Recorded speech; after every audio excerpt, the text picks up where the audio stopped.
They told your grandfather he was building a better life. They told your father he was climbing a ladder, and now they're telling you that if you just work hard enough, sacrifice enough hours, hustle enough weekends, you'll make it too. But here's what nobody mentions. The ladder doesn't go anywhere. It just keeps you busy while they pick your pockets. Let me show you something. Right now, in this very moment, there are millions of people sitting in fluorescent-lit boxes, staring at screens, attending meetings that could have been emails, filling out reports that nobody reads. They're trading the only truly scarce resource they have, time they will never get back, for numbers in a bank account that lose value while they sleep. And the strangest part? They think this is normal. They think this is how life works. They've been conditioned so thoroughly, so completely, that the cage doesn't even need bars anymore. This is the story of the greatest con ever pulled on the working world. A con so elegant, so perfectly designed, that its victims defend it. A con that started in the factories of the early 20th century and metastasized into every corner of modern life. By the end of this, you'll understand exactly how they did it, who benefits, and why selling your time is the worst trade you can possibly make. And more importantly, you'll see the way out. But I'm warning you now. Once you see it, you can't unsee it. The trap was set a long time ago. Most people trace the modern work system back to Henry Ford and his assembly lines in the 1910s and 20s. But that's not where it really started. The seeds were planted even earlier, back when factories first emerged during the Industrial Revolution. Before that moment in history, most people worked for themselves. Farmers, craftsmen, merchants, they controlled their own time. A blacksmith didn't have a boss standing over him with a stopwatch. A farmer didn't need permission to take a day off. They were selling products, not hours. But then something shifted. The factory owners discovered a dark little secret about human labor. If you could convince someone to sell their time instead of their output, you could extract far more value from them. Because here's the thing, when someone sells you a product, they get paid for what they made. But when someone sells you their time, you get to decide what that time produces. You own the output. All of it. They get a wage. You get everything else. Let me paint you a picture of what this looked like in the early days. Imagine a textile mill in Massachusetts in 1890. The year doesn't matter as much as the scene. Rows and rows of machines, deafening noise, air thick with cotton dust, and standing beside each machine, a worker. Not operating it the way they want to, but the way they've been told to. Every motion prescribed, every second accounted for. They arrive when the whistle blows. They leave when the whistle blows. In between, their time isn't theirs anymore. It belongs to the company. The workers hated it. They fought back. They organized. They went on strike. Not because the wages were too low, though they were, but because the entire arrangement felt wrong. It felt like servitude with extra steps. And they were right. But here's where the con gets sophisticated. The factory owners didn't crush the resistance with force alone. They crushed it with ideology. They started selling a story. The story went like this. Working for someone else isn't exploitation. It's opportunity. You're not selling your freedom. You're building security. You're not trapped. You're on a path. A career path. And if you just stay on that path long enough, put in your time, prove your loyalty, you'll be rewarded. You'll move up. You'll make it. This story didn't catch on immediately. It took decades of repetition, of reinforcement through every institution that mattered. Schools started teaching kids to sit still, follow instructions, and wait for permission. Churches preached the dignity of labor and the virtue of obedience. The government stepped in with regulations that looked like protections but actually locked in the model. An 8-hour workday sounds good until you realize it normalized the idea that someone else owns 8 hours of your life every single day. By the time the Great Depression hit in 1929, the transformation was nearly complete. Millions of people were out of work, desperate, terrified. And when the economy finally started to recover, when jobs came back, people were grateful. Grateful to sell their time again. Grateful to have a boss. The cultural memory of independence, of working for yourself, of owning your own labor, it faded. It became something your great-grandparents used to talk about, a relic of a simpler time. Then came the 1950s, and this is where the con reached its full maturity. Post-war America was booming. Factories were running at full capacity. The suburbs were expanding. And Madison Avenue, the advertising capital of the world, went to work selling a dream. The American dream. Get a job at a good company. Work there for 30 or 40 years. Buy a house. Buy a car. Raise 2.5 kids. Retire with a pension and a gold watch. Security. Stability. Respectability. It sounded perfect. And for a brief window of time, for a specific generation, it almost worked. If you were a white man in America in 1955, you could graduate high school, walk into a factory or an office, and get a job that paid enough to support a family. You didn't need a college degree. You didn't need connections. You just needed to show up and do what you were told. And in return, the company took care of you. Healthcare, pension, stability. The deal seemed fair. But here's what nobody tells you about that golden age. It was an anomaly. A brief, strange moment in history created by a very specific set of circumstances. The rest of the industrialized world had been bombed into rubble. American manufacturing had no competition. Unions were strong enough to demand concessions, but not strong enough to threaten the system itself. And most importantly, corporations still needed human labor. They couldn't automate yet. They couldn't offshore yet. They needed bodies in factories and offices, so they had to pay. That world is gone. It started disappearing in the 1970s, and by the 1990s it was over. But the ideology remained. The story kept getting told. Go to school, get a job, work hard, climb the ladder. Except now the deal had changed. The pension disappeared. Healthcare became a negotiation. Job security evaporated. Companies started hiring contractors instead of employees, part-timers instead of full-timers, gig workers instead of staff. They wanted your time, your labor, your effort, but they didn't want to commit to you. They didn't want the responsibility. And yet people kept showing up. They kept trading their time for wages that didn't keep pace with inflation.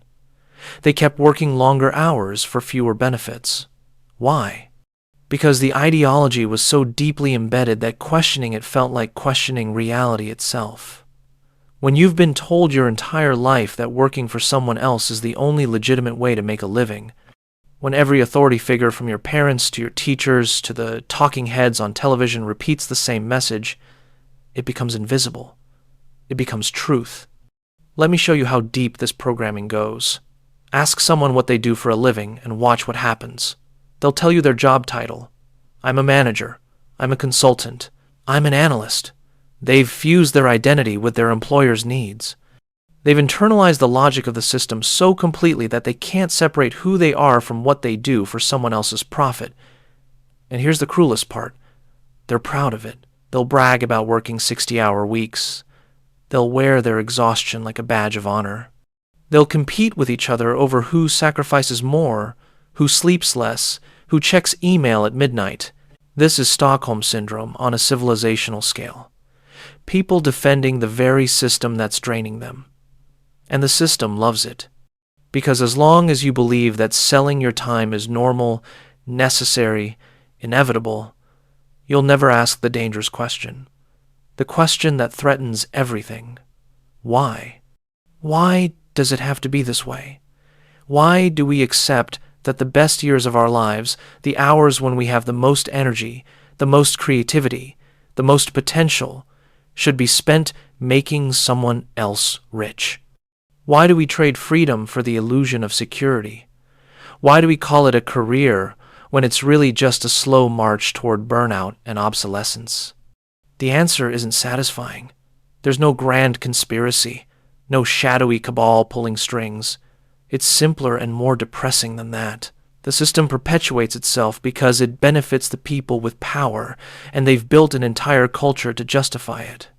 Every institution you encounter from childhood onward is designed to prepare you for this fate, to make you compliant, to make you believe that your value is measured in productivity, to make you afraid of the alternative. Think about school.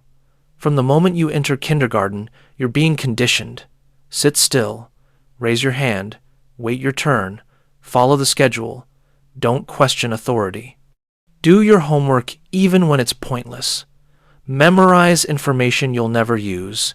And if you do all of this correctly, if you're obedient enough, compliant enough, you'll get a reward, a grade, a diploma, a path to a good job, where you'll sit still, follow orders, wait your turn, and never question authority. The entire education system is a factory for producing employees, not thinkers, not creators, not independent minds, employees. People who have been trained from age 5 to age 22 to accept someone else's schedule, someone else's priorities, someone else's judgment of their worth. And by the time they graduate, by the time they put on a suit and walk into their first real job, they don't even realize what's happened. They think they're starting their life. They don't see that their life has already been written for them. Now here's where it gets really insidious. The system doesn't just trap you with ideology. It traps you with debt. Student loans are the perfect example. You're told you need a degree to get a good job. So you borrow tens of thousands, sometimes hundreds of thousands of dollars. And now you're locked in.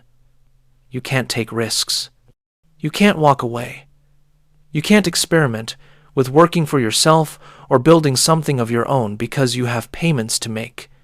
Every month, for decades, you sold your future to buy credentials that may or may not actually help you. And now you have to sell your time just to service the debt you took on to become employable in the first place. It's a perfect trap. Elegant, self-reinforcing. You can't escape because you can't afford to escape. And the longer you stay, the harder it becomes to leave. You get a mortgage. You get a car payment. You get used to a certain lifestyle. You have kids. You have responsibilities. And suddenly the idea of doing anything else, of betting on yourself, of reclaiming your time, it seems impossible, reckless, irresponsible. So you stay. You keep trading your hours for dollars. You keep climbing a ladder that doesn't lead anywhere. And you tell yourself that this is just how life works. But let's talk about what you're actually giving up. Time is the only asset you can't get more of. You can make more money. You can build more skills. You can find new opportunities. But you can't make more time. Every hour you sell is gone forever. You don't get it back. You don't get a refund. And unlike money, which can grow and compound, time only moves in one direction, forward, toward the end. When you're young, this doesn't seem to matter. You feel invincible. Time feels infinite. You can waste years in a job you hate because you tell yourself you'll make a change later. You'll start that business later. You'll travel later. You'll spend time with your family later. But later never comes. Or it comes when you're too old, too tired, too beaten down by decades of compromise. And then you realize what you traded. You gave the best years of your life to someone who saw you as a line item on a spreadsheet, a resource to be optimized and eventually replaced. Here's the math that nobody wants to confront. Let's say you work a standard job, 40 hours a week, 50 weeks a year. That's 2,000 hours annually. If you do that for 40 years, you've sold 80,000 hours of your life, 80,000 hours of waking, conscious existence, spent doing what someone else tells you to do. And what do you get in return? If you're lucky, enough money to survive, to pay rent or a mortgage, to buy food, to maintain a car so you can drive to the job, to afford the occasional vacation where you try to cram a year's worth of living into 2 weeks. And at the end of those 40 years, if the company doesn't go bankrupt, if the pension fund doesn't collapse, if the economy doesn't crater, maybe you get to retire. Maybe you get a few good years before your health fails. Maybe. That's the deal. That's what they're offering. And somehow, millions of people look at this arrangement and think it's reasonable. They think it's fair. They've been taught to be grateful for it. But here's what the system doesn't want you to know. There's another way. It's always been there. It's just been hidden, obscured, made to seem impossible or irresponsible or too risky. The alternative is simple. Stop selling time. Start selling value. This is the shift that changes everything. When you sell time, you're capped. There are only 24 hours in a day. You can't scale yourself. You can't multiply your effort. But when you sell value, when you create something that generates income, without requiring your constant presence, you break free. You decouple your earnings from your hours, and suddenly, time becomes yours again. Let me give you an example. A lawyer sells time. They bill by the hour. If they want to make more money, they have to work more hours. There's a ceiling, a hard limit to what they can earn because there's a limit to how much they can work. But someone who writes a book, who builds software, who creates a course, who invests in assets that generate passive income, they've created value that works while they sleep. They've escaped the time trap. This isn't a new idea. The wealthy have understood it for centuries. They don't work for money. They make money work for them. They own things, businesses, real estate, intellectual property, stocks, assets that appreciate and generate income without consuming their time. Meanwhile, everyone else is told to get a job, to trade time for money, to stay on the hamster wheel. And the gap between those two groups, the owners and the workers, it grows wider every year. But here's the good news. You don't need to be born rich to make this shift. You don't need a trust fund or an inheritance. You just need to understand the game and refuse to play it the way they want you to. You need to stop measuring your worth in hours and start measuring it in value created. You need to build something that outlasts your effort, something that compounds. This is the hardest part. Not because it's complicated, but because it requires you to go against everything you've been taught. It requires you to tolerate uncertainty, to take risks, to fail and try again, to spend months or years building something that might not pay off immediately. The system has trained you to value the illusion of security over actual freedom. A steady paycheck feels safe even when it's slowly draining your life away. But real security doesn't come from a job. It comes from owning your time and controlling your income. The people who escape this trap, they all have one thing in common. At some point, they decided that their time was more valuable than the wage someone else was willing to pay for it. They walked away from the ladder. They stopped waiting for permission. They stopped believing that working harder for someone else would somehow set them free. And they started building. Some of them started businesses. Some of them invested. Some of them learned skills that allowed them to freelance and set their own rates. Some of them created content, built audiences, sold products. The specifics don't matter as much as the mindset shift. They stopped being employees and started being owners. Owners of their time, owners of their labor, owners of their future. And here's what happened. They got their lives back. Not all at once, not without struggle. But eventually, they reached a point where they woke up and realized that nobody owned their day but them.